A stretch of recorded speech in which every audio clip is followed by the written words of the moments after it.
We got Boise State. Little movement here down to -6. I know this was at 1.7 and 6.5. The over-under is 63. What's your take on Boise State in South Florida? Well, listen, even with the loss of Ashton Genty, who came up 27 yards short of Barry Sanders' all-time single-season rushing record, the Broncos are still one of 11 teams in the FBS to have their entire full-time coaching staff back. That is a lot of continuity. Now, missing Genty is going to be a big deal, but this offensive line is not only the best in the Mountain West, it's one of the top O-lines in the country.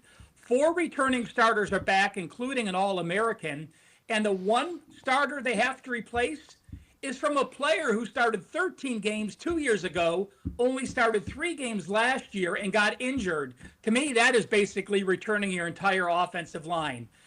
Again, now you have to understand that Maddox Madsen's numbers likely are going to go down a bit. When you have a guy that's rushing for that much, when you run the play action, there's a lot of open receivers. That's going to be the toughest thing for them to focus. I do say they have a solid running back, and with this O-line, I have no question he is still going to top 1,000 yards. So not quite the drop-off that you would expect.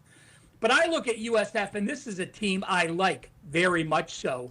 You look at Alex Golesh. He took over a team that had, I think, 7 wins out of 40 prior to him taking. No, they were 4-29 going back for the last 3 years. But getting them to 7-6 back-to-back years has been a step. This year, they have solid returning people, including a quarterback. Now, remember, their quarterback, who 2 years ago threw for 2,300 yards, 26 touchdowns, 11 interceptions, and rushed for 800 yards, was injured after a couple of starts last year. I think there's going to be positivity there. 2 years ago, he also had 38 sacks. The O-line much improved this season.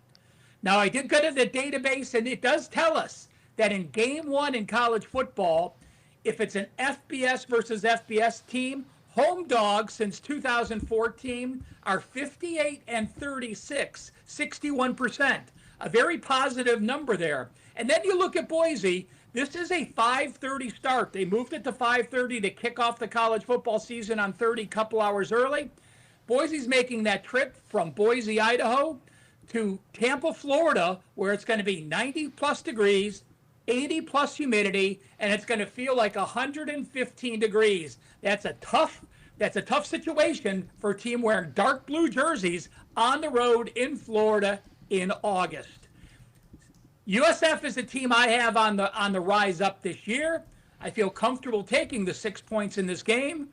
The underdog, my best bet, first best bet in college football. I do have a 5% up at Wager Talk for college football this Friday. My college football 5% went 4-0 last year. I finished number 2 in college football in the season behind Mr. Ross Benjamin. And my NFL and college football regular season bets, 17-2, 90%. Check it out, WT.buzz/RM.